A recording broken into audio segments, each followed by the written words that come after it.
Author Harper Lee set her story in the fictional town of Macomb, Alabama. It was a stand-in for the real town of Monroeville, where she grew up. So closely aligned are the fictional and real towns that when the 1962 movie of the book was made, the filmmakers built an exact replica of the courtroom in Monroeville's town square.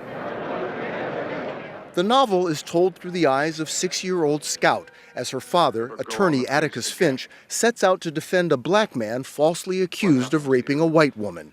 Set in the 1930s, its themes of racial justice resonated strongly in the early 1960s. The novel predates some of the biggest explosions of the civil rights movement and helped bring them on, many would say.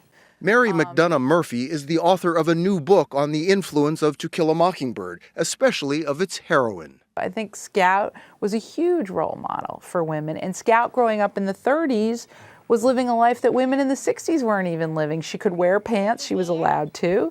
She could play with boys, and she spoke her mind constantly. Scout and her brother Jem and the reader learn to see the world and their father in new ways, and they discover that doing what's right can carry great risk. Gee Louise, stand up.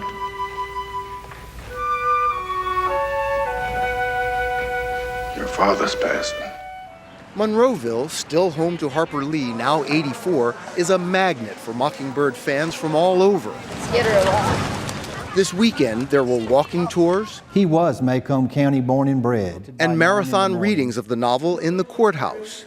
But no sightings of the author, who hasn't given an interview in 45 years. For George Thomas Jones, who has known Harper Lee's family almost his whole life, her distaste for reporters isn't surprising.